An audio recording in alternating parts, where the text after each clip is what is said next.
روز سے شدید سردی میں ہزارہ برادری کا دھرنا جاری ہے۔ مسلم لیگ نون اور پاکستان پیپلز پارٹی کی مرکزی قیادت نے کوئٹہ میں جاری ہزارہ برادری کے دھرنا میں شرکت کی۔ سیاہ لباس میں ملبوس دونوں رہنما مظلوموں سے اظہار یکجہتی اور داد رسی کے لیے کوئٹہ پہنچے۔ جے یو آئی کی طرف سے مولانا غفور حیدری بھی اپنے وفد کے ساتھ پی ڈی ایم قائدین کے ہمراہ تھے۔ جیسے ہی یہ شخصیات پہنچی تو لبیک یا حسین کی صداؤں سے مظلوم متاثرین نے اپنا احوال بیان کیا۔ ہزارہ برادری اور شیعہ علماء کرام کی طرف سے پی ڈی ایم رہنماؤں کو سانحہ شہید ہونے والے افراد کی زندگی اور انہیں درپیش مسائل کے حوالے سے آگاہ کیا۔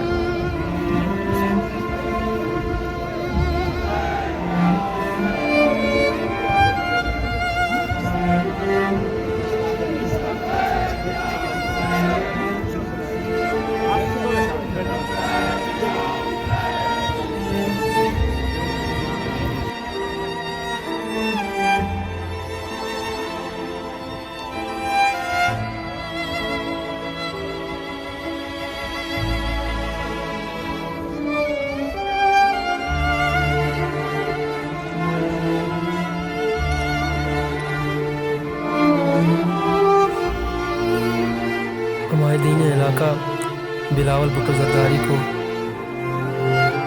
ان کے ساتھ روا رکھے جانے والے سلوک کے حوالے سے آگاہ کر رہے ہیں اور بتا رہے ہیں کہ کتنے شہداء کے جنازے وہ اٹھا چکے ہیں اور اب ان کی اور ان کے گھر والوں کی صورتحال کیا ہے۔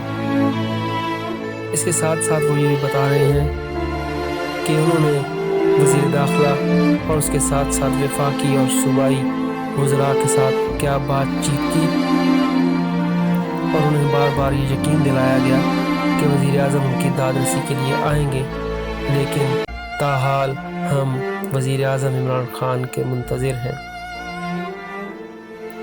ابھی تک ان کی آمد کے حوالے سے ہمیں کوئی جواب نہیں دیا گیا۔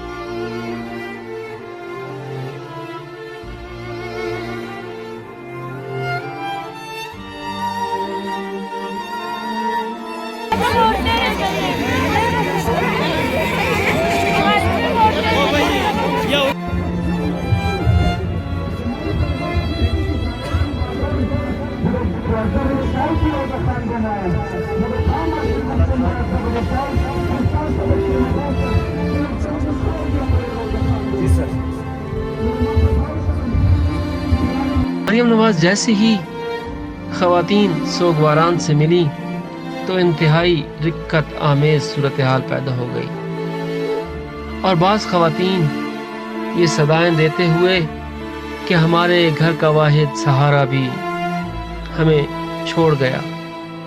کسی نے کہا میرا ایک ہی بھائی تھا جسے دہشت گردوں نے چھین لیا اور ان پر غشی تاری ہو گئی۔ دونوں رہنما جب سوگواران سے مخاطب ہوئے تو بمشکل اپنے ضبط پر قابو رکھ پائے۔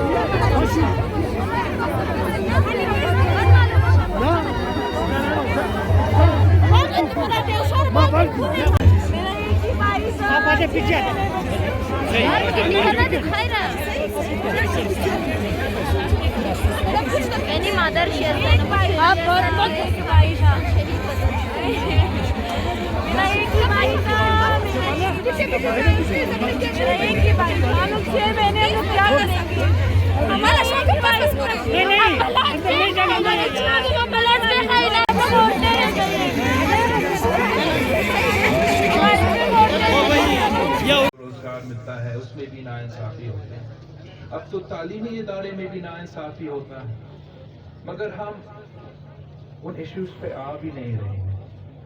ہم صرف اور صرف انصاف کا مطالبہ کر رہے ہیں، جینے کا حق کا مطالبہ کر رہے ہیں۔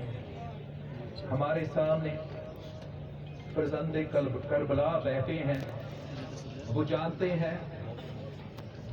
ہیں کہ کیسے وہ جانتے ہیں کہ اگر شہید ہونا پڑتا ہے تو شہادت دینے کیسے ہیں، جانتے ہیں۔ لیکن آپ اپنے بچوں کو سلامت، اپنے بچوں کو سامنے رکھ کر ذرا اس احساس کو، اپنے ان کی تکلیف کو اپنے اوپر طاری کرنے کا اللہ تعالیٰ آپ کو صبر دے۔ میں آپ کے حوصلے اور صبر کو سلام کرتی ہوں کہ 2-2.5 ہزار شہداء کی قربانی کے باوجود ادھر ایک طرف لاشیں رکھ کر ہزارہ مظلوم وزیر اعظم کی آمد کے منتظر تھے، تو دوسری طرف وزیر اعظم مشہور زمانہ اور اپنے پسندیدہ ترک ڈرامہ ارطغرل غازی کی ٹیم کے ساتھ ملاقات کر رہے تھے۔ سیاسی، سماجی اور صحافتی حلقوں میں بے چینی کے ساتھ بہت سے سوالات اب وزیر اعظم کی جانب اٹھنے لگ گئے ہیں۔